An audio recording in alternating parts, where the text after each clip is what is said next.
What do you get when you combine a passionate and veteran sports writer with a wife who is a casual observer? The answer? Married to the Game. This landmark sports talk radio show discusses sports from a married couple's perspective. Married to the Game with Rory and Lakita begins right now.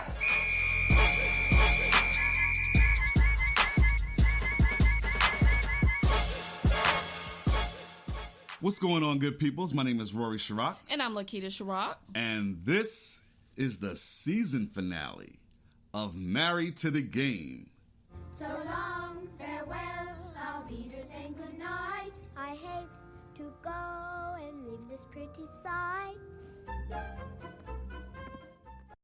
Closing time, time for you to go out to the places you will be from. Closing time, this room won't be open till your brothers or your sisters come. To the end of the road, till the end, till the end.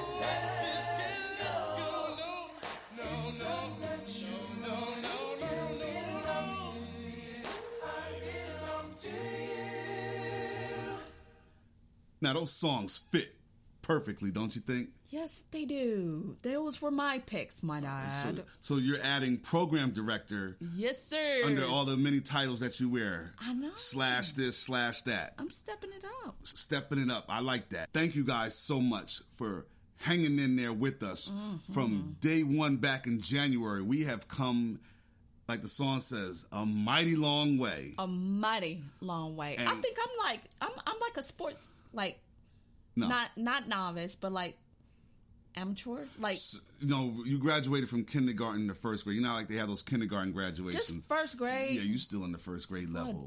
Damn. But All right.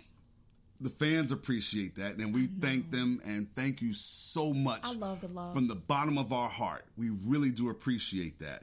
And I want to add, when I mean I enjoy reading the love notes and the encouragement that we get, Yes. for me. Because, I am the best thing smoking on here. We love it all, man. And this is the season finale, not the series finale. We're taking a break for all of July, but we'll be back in August in tip-top shape, ready for football season. Plus, all the other good stuff that you've come to know and love with Married to the Game. The entertainment, the comedy. Everything, all of that good stuff. Now, season finales are usually associated with cliffhangers. This isn't like Who Shot JR on Dallas. Huh? Yeah, that reference went over your head. You're supposed to be the entertainment person. Dude, nobody Larry watch Hagman, no Dallas? Nobody watch no Dallas. Okay, what about The Simpsons when they did the spoof Now of you... Who Shot Mr. Burns? That's what I'm talking It about. was That Maggie. was some funny stuff. Okay, no dramatic cliffhangers here, but we do got a lot of drama and action-packed events on the docket. We start off with the Dogwood Invitational begins Wednesday. Now, this is one of the oldest golf tournaments in the world. And we chatted up with tournament director Edward Toledano about this prestigious event. You like playing tennis. Actually, I do. I really do. I'm not good at it. Neither am I, but we like playing it at the park. Yeah, and I really like it when I play against, like, our niece and nephews and I beat them. All right, well, we're not going up against the kids, but we will go across the pond to England, sport our summer whites, and chat with Joel Drucker from the Tennis Channel and preview Wimbledon. Now, we love HBCU all day. All day, hashtag HBCU Pride. Hashtag University of Arkansas Pine Bluff. Hashtag Golden Lions. Hashtag swag. You're lucky that you grew up nearby an HBCU. What? All day? I'm a proud JCSU man, and we recap the 10th annual Atlanta HBCU Alumni Alliance 5K Run Walk. Now, our Beyond the Box Score segment highlights the art of baseball, literally and figuratively. Acclaimed artist Graig Kreindler shares with us the inspiration behind his dynamic baseball paintings. Now, this is episode 22. We've come a mighty long way since our debut. God has carried us and blessed us along this path with a great audience, great production, just everything. We're blessed. We truly are. It's the final episode of the season, but the best, you hear me, the best is yet to come. Right here on Married to the Game. Yeah. Hey, my name is Angel McCautry, two-time Olympic gold medalist and player for the Atlanta Dream, and you're listening to Married to the Game. Okay, we're a national program. Right. We talk about things from coast to coast. International. There you go. Thank you for that. We also make sure we tend to business right here in our own backyard. For sure. You know what I'm saying? You got to take care of home. Got to take care of home. And the Dogwood Invitational is a prime golf tournament right here in Atlanta at historic Druid Hills Golf Club. Now, players from, speaking of international, players from all over the world pass through Hartsfield-Jackson Airport, get on the highway, drive to Druid Hills Golf Club just to compete in this tournament. God, you know, I'm the history guy, right? Yeah. And you've been hanging in with me on all the historical references. Yeah, go ahead.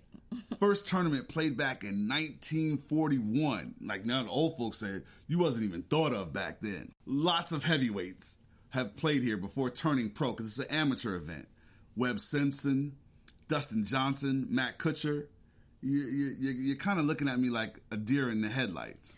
I'm looking at you like, oh my goodness, here we go again. But it's golf. I know. Okay. It's like, you know what? When you love someone, you deal with all the boring stuff. So go ahead, hon. Well, we got to get you out on the golf course. Then you'll have a different appreciation for it. That's true. That's true. Because if you play and then watch the tournament live, you'll be like, okay, hook, line, and sinker. I'm in. Now, that's true. Because, you know, I do like to play sports. Right. Yeah. So, yeah. Yeah. And you don't mean like putt-putt. You mean actual golf. Yeah, not the miniature golf. Yeah, real golf. Okay. Now, not the monster golf. No. Okay. Now, the Dogwood Invitational starts June 28th, runs through July 1st. But enough of me yapping away. Let's hear from Edward Toledano, who has all the insight about this great tournament. Edward, thank you so much for joining us on Married to the Game. Absolutely. Happy to be a part of it. So, the Dogwood Invitational. Well, tell us about the excitement of this grand tournament. Well, our first event was 1941, won by the great amateur here in the state of Georgia, Tommy Barnes. Yes, sir. The tradition continued on through the mid-'70s, and then it kind of slowed down and was stopped just because of particular reasons around club finances, et cetera. And then in 1994, we revived the tournament more along the lines of a collegiate event. And since 94 on, we've had a strong amateur contingent of players come in. The big difference between today's Dogwood, which is a field of 90 or 93 players, is that the early Dogwoods were multiple divisions of 400 people playing, and it was all about the parties. So it's changed over the years. Gotcha. Now, it is one of the, if not the biggest, well, outside of USGA, it's the biggest amateur event that's on the calendar, and it draws an international crop of players. Well, we certainly have had the opportunity to grow our field internationally over the years. Early on, as I noted, it was more of a local regional tournament. We've had players from Germany, Australia, New Zealand, right, the UK, Ecuador, Mexico, all around. And that just shows you that golf around the world has been growing more and more and more over the years because of our capability to, one, reach all these players around the world, but two, for them to have the interest and look to the Dogwood to come and play. It is a major amateur tournament in the U.S. There are plenty of other fantastic events, so it's great to have the tradition of the Dogwood supplemented by these other tournaments that draw such great players and have been such traditions as well. And the Dogwood has featured some players who have gone on to excel on the PGA Tour and across the globe. Just list some of the heavyweights that have passed through the doors of the Dogwood Invitational. Well, the heaviest weight is Brooks Koepka. I mean, Brooks won the U.S. Open, played in our tournament for 3 years of his collegiate career, and his little brother Chase played with us for a couple of years as well. So certainly we'll start with Brooks, and then runner-up Brian Harmon, who was the Dogwood champion years ago and has continued to play well. So Webb Simpson, players of that stature, Lucas Glover, another Open champion, Adam Scott. The course has always been something that is, you have to earn it to win this event. What's different this year, if any, about the course layout, hole location, the roughs, the greens, the speeds of the greens? Well, we have made major changes to the golf course since last year. Previous to last year's tournament, we had redone all the front side bunkers and green surrounds, and then this year we have finished the second 9 bunkers and green surrounds and added some additional championship tee boxes. So we will now play close to 7,000 yards, par 72. Some of the golf holes have been changed dramatically.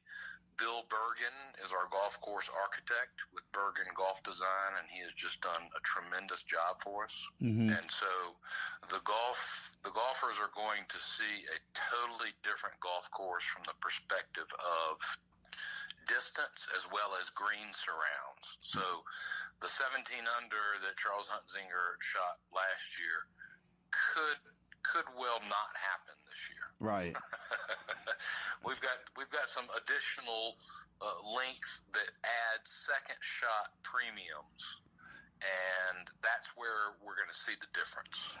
And I think that that's good, because it shouldn't be a cakewalk. It should be a challenge, because when you have an event of this magnitude, you want even the best of the best to shine through from here. Well, absolutely. I mean, the first thing you want is a fair playing field for everybody to strike the ball on. And the next thing you want is for these guys, score really doesn't matter. 1 under, 2 under, 17 under, it really doesn't matter. But what you want is a solid competition between the players. Yes. And this year I think we're going to see it a little bit more, because in today's modern golf world, distance is one of those things that is almost a given with these young players. They're able to strike the golf ball off the tee 275 to 300 yards without even thinking about it. Yes.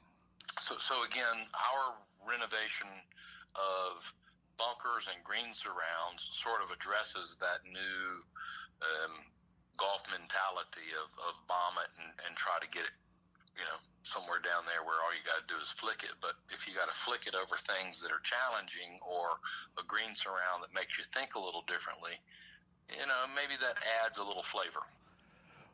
Who are some of the marquee guys that we really need to look out for, and who is someone that you think that might surprise folks? Well, I think the highlight player on our field certainly is Dawson Armstrong. Dawson won our championship in 2015, was runner-up in 2016. He's number 11 in the world amateur golf ranking right now, is playing tremendously. You cannot rule out Charles Huntzinger, who was last year's champion, because he just ate up our golf course and has a great feel for it. I think some of the young players we have in the field are players to watch. There's a young man by the name of Trent Phillips who has committed to University of Georgia. He's out of South Carolina, and he just won the American Junior Golf Association Haas Family Invitational tournament, and is fairly well ranked as well. So that's a young player to look for.